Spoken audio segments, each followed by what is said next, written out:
Saudações fraternas, queridos irmãos e irmãs, de volta aos nossos estudos 30 minutos com a palavra. Hoje estamos continuando no capítulo 19 de Lucas, versículos 41 a 44 em diante. Oremos. Graças te damos, Senhor, por ter este dia dado por ti para a nossa bênção. E rogamos, Senhor, podermos abençoar o teu santo nome neste dia e neste estudo, tudo por operação do teu Espírito Santo. Em nome de Jesus. Amém. Vamos ler então 19, 41 a 44. Jesus acabou de entrar em Jerusalém, mas antes de chegar, Lucas coloca um episódio muito simples. 41 a 44. Quando ia chegando, vendo a cidade, chorou e dizia: Ah, se conheceras por ti mesma, ainda hoje, o que é devido à paz, mas isto está agora oculto aos teus olhos. Pois sobre ti virão dias em que os teus inimigos te cercarão de trincheiras, e por todos os lados te apertarão o cerco, e te arrasarão, e aos teus filhos dentro de ti não deixarão em ti pedra sobre pedra, porque não reconheceste a oportunidade da tua visitação. As suas lágrimas não eram por si só. Jesus estava chorando pela cidade e tudo que Jerusalém significava para o povo de Deus. Chorando pela cidade, para o triste destino desta cidade. A palavra usada para chorar é gemer ou lamentar em voz alta. Gemer pela oportunidade perdida. Eles sabiam que o Messias viria, o Messias veio e eles não reconheceram. Ele estava chorando pelo o desejo frustrado pela cegueira espiritual dos líderes e do povo que não discerniam o propósito da sua visitação. Como ele disse: Ah, se conheceras por ti mesmo ainda hoje o que é devido à paz. É o ponto crucial do povo judeu. A liderança rejeitou Jesus e a maioria do povo seguiu a liderança. Ah, se tivessem o recebido. Jesus fala de novo, se conheceres por ti mesmo ainda hoje o que é devido à paz, Jesus lamentou porque eles não reconheceram o tempo da visitação do Messias, o dia profetizado por Daniel. E o que é devido à paz é uma frase muito interessante. As coisas que fazem a tua paz. Uma cidade que estava pronta para uma grande celebração. Iam lembrar a Páscoa, mas era uma cidade em quase perpétuo tumulto por causa das várias seitas e inclinações ideológicas e teológicas do povo. Jerusalém é uma cidade da paz. Salem, Jerusalém, vem de Shalom, uma cidade que tem no seu nome a paz. Jesus sabia que o desejo deles por um Messias político ia trazer a sua destruição em menos de uma geração, em 60 da era cristã. Aí Jesus fala assim, versículo 43 e 44. Pois sobre ti virão dias em que os teus inimigos te cercarão de trincheiras, e por todos os lados te apertarão o cerco, e te arrasarão, e aos teus filhos dentro de ti não deixarão em ti pedra sobre pedra. 4 meses e 3 semanas e 4 dias durou o cerco até a total destruição da cidade. E o templo não foi por último, o templo foi um dos primeiros a cair. Construção de barrancos de cerco foi feita para que ninguém escapasse. Um sítio formal da cidade, pedras com arietes eram derrubadas dos muros e A destruição da cidade veio nesses 4 meses, 3 semanas e 4 dias, e a matança dos habitantes. A cidade estava lotada de gente que tinha vindo para a festa da Páscoa. E eles foram cercados lá dentro. Arrasaram a cidade. Não deixaram, literalmente, pedras sobre pedras. Só as enormes pedras dos muros de arrimo que ficam até hoje, a gente pode ver, o Muro das Lamentações. Flávio Joséfo cita estas etapas do cerco da cidade. Ele foi testemunha ocular e Jesus predisse como seria. Agora chegamos a Lucas 45 a 48. Depois, entrando no templo, expulsou os que ali vendiam e disse-lhes: está escrito, a minha casa será a casa de oração, mas vós a transformastes em covil de salteadores. Isso parece bem distinto do episódio em João 2, no começo do ministério de Jesus. Agora, expulsar os mercadores que, em colaboração com essa casta sacerdotal, tapeavam o povo na aprovação dos animais para o sacrifício. Eles ocupavam o pátio dos gentios, o único lugar onde os gentios podiam entrar e orar. É interessante, a gente já vê várias vezes Jesus ficando irado quando alguém interrompe o acesso a Deus. Eu fico lembrando daquele incidente que nós lemos em Lucas sobre os pais trazendo seus filhos para Jesus para que ele lhes impusesse as mãos e orasse por elas. E quem foi que barrou o caminho? Foram os discípulos. E Jesus ficou irado com eles. Ficou irado porque eles estavam interrompendo o acesso das pessoas. Veja Marcos 11, 17. Aqui citando o que Jesus estava falando nesta hora sobre na expulsão do templo. Também os ensinava, dizia, não está escrito, a minha casa será chamada casa de oração para todas as nações? Vós, porém, a tendes transformado em covil de salteadores. O pátio dos gentios está sendo bloqueado, enchido de comércio. Os animais que eram vendidos. Um par de pombas fora do templo custava 4, enquanto dentro do templo chegava a custar 75. Mas a ira de Jesus se dirigiam também aos que compravam o abuso da casa de Deus por um espírito comercial. E versículo 47 a 48. Diariamente Jesus ensinava no templo, mas os principais sacerdotes, os escribas e os maiorais do povo procuravam eliminá-lo. Contudo, não atinavam em como fazê-lo, porque todo o povo, ao ouvi-lo, ficava dominado por ele. E aqui nós estamos, então, naquela sequência dos ensinos de Jesus e das interrogações. Isso vai ser no capítulo 20. Jesus é interrogado pelos maiorais e líderes teológicos e religiosos, e olha o que G. Campbell Morgan disse: estas suas respostas não foram réplicas arrogantes de esperteza, mas as falas de uma sabedoria que revelava a ignorância das perguntas que lhe eram feitas, porque virão perguntas e Jesus vai responder. Então aqui, versículo 1 e 2, os líderes religiosos vão questionar a autoridade de Jesus.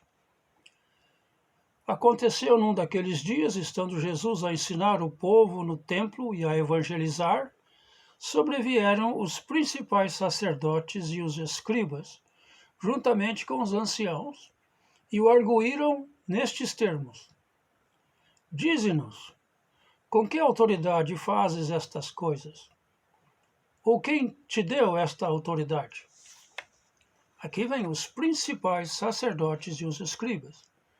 A alta cúmula da religião judaica, juntamente com os anciãos, os que eram os governadores religiosos.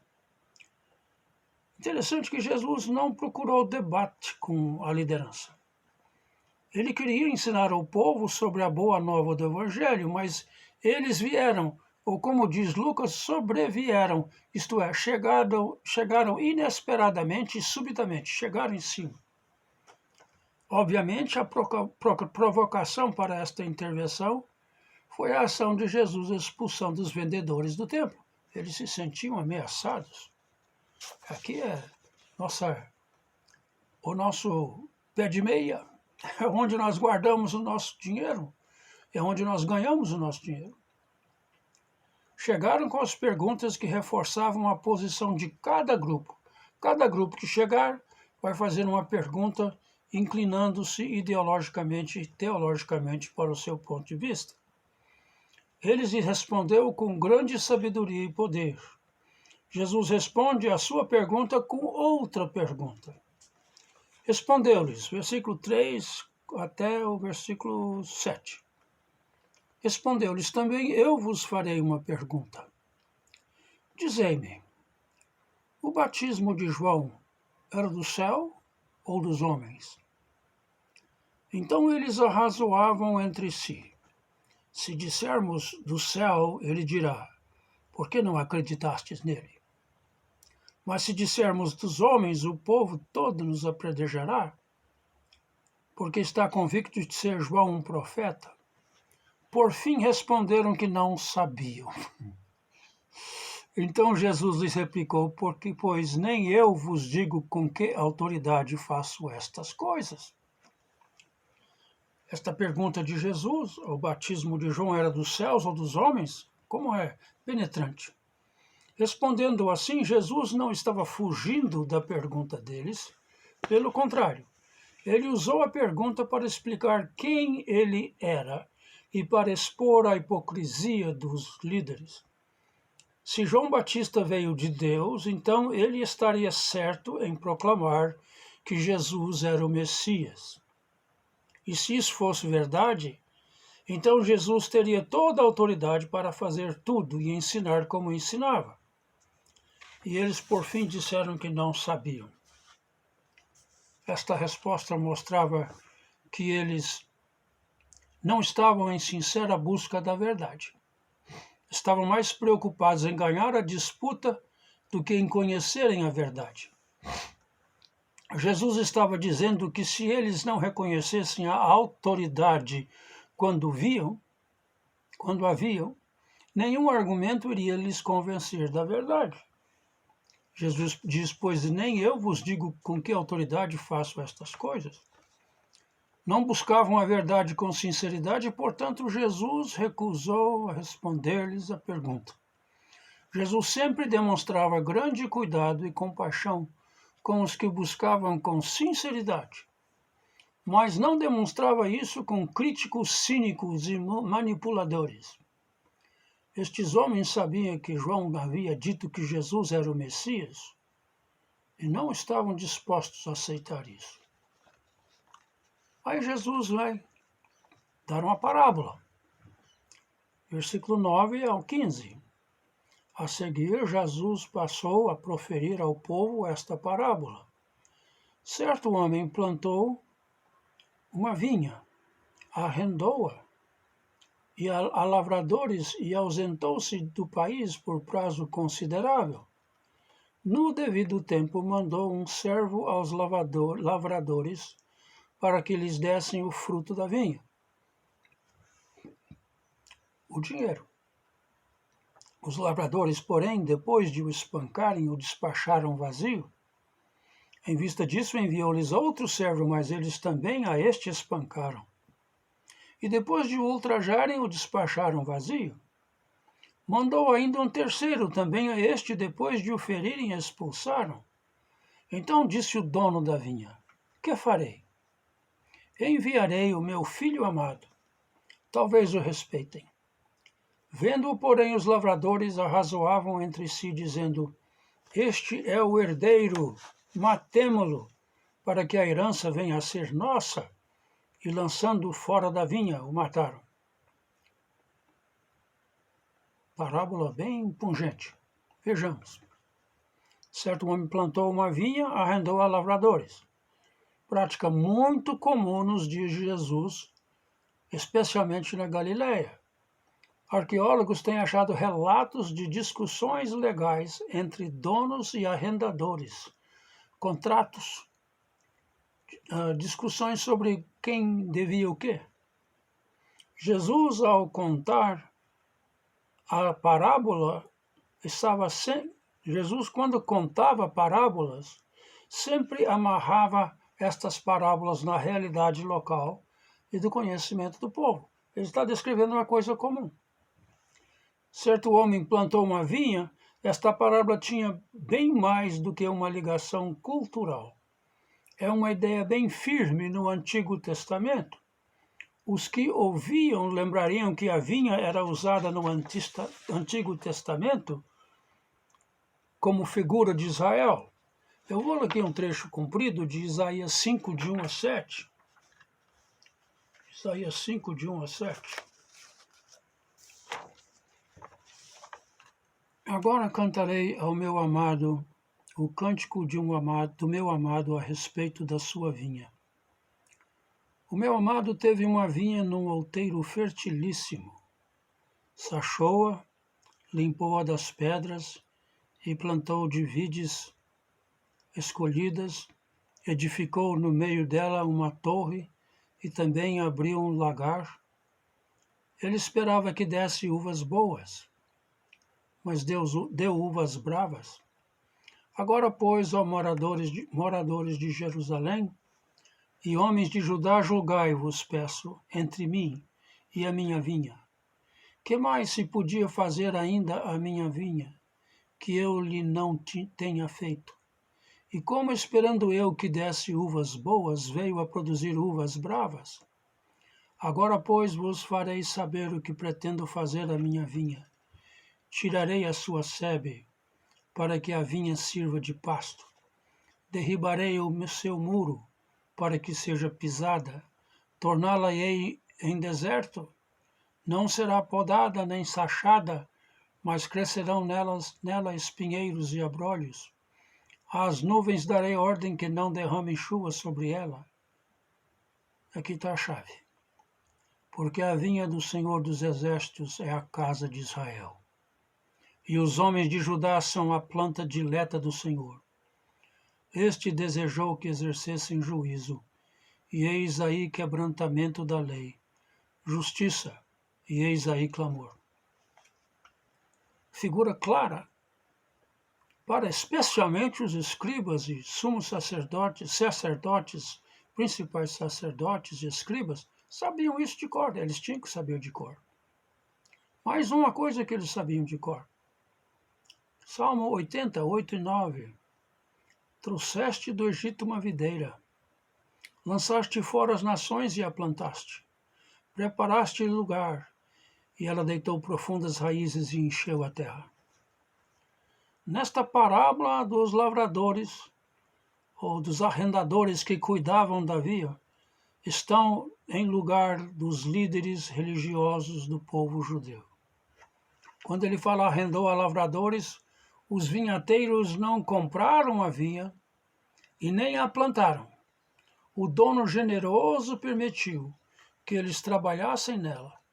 Mesmo assim, eles se voltaram contra o dono e um dia responderiam por sua rebelião.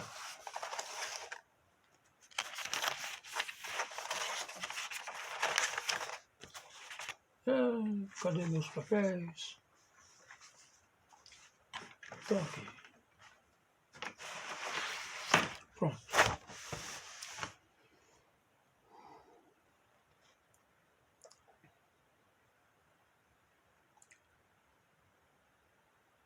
Mesmo assim, eles se voltaram contra o dono e um dia responderiam por sua rebelião.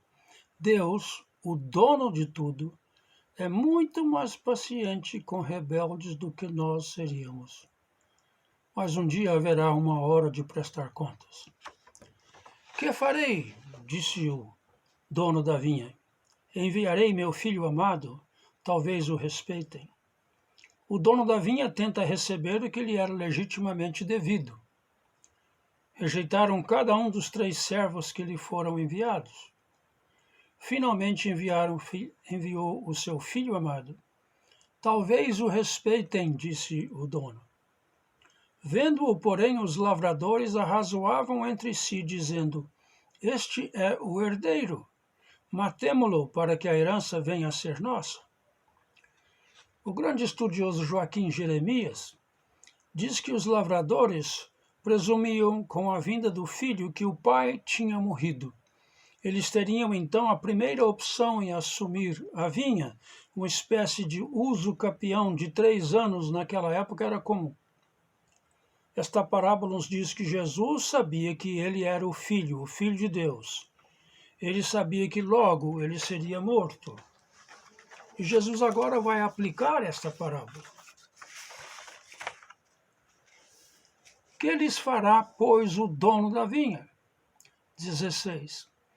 Virá, exterminará aqueles lavradores e passará a vinha a outros. Ao ouvirem isto, disseram: tal não aconteça. Não que ele mate todo mundo, mas que eles não tomassem essa posição com o filho do dono. Tal não aconteça. Mas Jesus, fitando-os, disse: que quer dizer, pois, o que está escrito? A pedra que os construtores rejeitaram, esta veio a ser a pedra principal, angular. Todo que cair sobre esta pedra ficará em pedaços, e aquele sobre quem ela cair ficará reduzido a pó. Que lhes fará, pois, o dono da vinha?